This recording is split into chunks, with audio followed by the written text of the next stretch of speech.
The Illinois Supreme Court ruling that Illinois' law to end cash bail will stand. It makes Illinois the first state to do so. Now, after a person is arrested while awaiting trial, the arrested person no longer has to post bail in order to go home. A judge can only make a defendant stay in jail if the judge believes the defendant to be a threat to the public or a flight risk. Proponents of the new bail system say the old system based a defendant's pretrial freedom on his ability to pay money. Harvard Law School professor emeritus and author of the book Get Trump, The Threat to Civil Liberties, Due Process, and Our Constitutional Rule of Law, Alan Dershowitz joins me. Good evening, sir. Let me give you a hypothetical. You're the professor, but let me give you one. Let's say that I jointly rob somebody with someone who is homeless, and we both get arrested, and it's a $500 bond. In every other state, I'm going home. That homeless person isn't. So is that fair?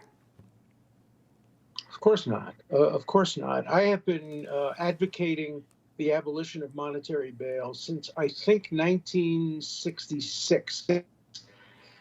I wrote my first article. It lets too many dangerous people out who have the money, and it keeps too many non-dangerous people who would never flee in jail for lacking the money. The ability to pay money has little relationship to the dangers posed that pretrial detention is supposed to deal with.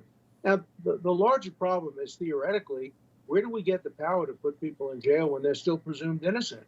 But the reality is we know that many people who are arrested are guilty and are likely to commit crimes or flee, and yet we don't have a very, very good ability to predict those things. So we tend to err on the side of when in doubt, don't let them out. But the ability to raise money has little or no relevance. Very few people run away or fail to run away because they think that they'll lose a few bucks. That's just not the essence of the decision that people make. They run away because they don't want to be in prison, or they're recidivist criminals and they commit crimes. Well, I guess, one of the issues, too, of course, is the crime. There's a big difference between stealing a ham from a Safeway store to feed your kids and sticking someone in the ribs with a gun and shooting them for a wallet. There's a big difference. And the difference should be recognized. And when you have somebody who's been mugging people on the street, no matter how much money he has or she has, they ought to be confined pending trial. Trial ought to be very, very quick, and it ought to be based on, valid statistical evidence, and also a preliminary hearing to determine that it's very, very likely the person has in fact committed the crime. People have been held in bail for over a year, and then it was determined that they were innocent. Where do they go to get their year back? It's very difficult to justify that, especially if they're being held because they don't have money.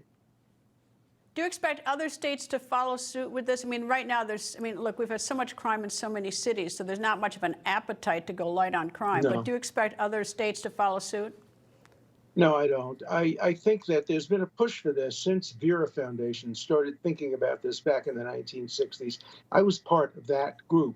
And we've been advocating this for years, but when crime goes up, people don't want to be responsible. They don't want to be the judge or the legislator who let the person out who then committed another crime. And so the incentive is to keep people in.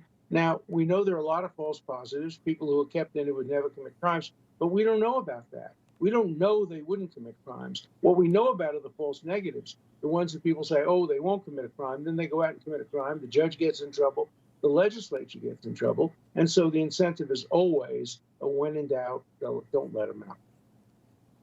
Alan Dershowitz, thank you, sir. My pleasure. Thank you.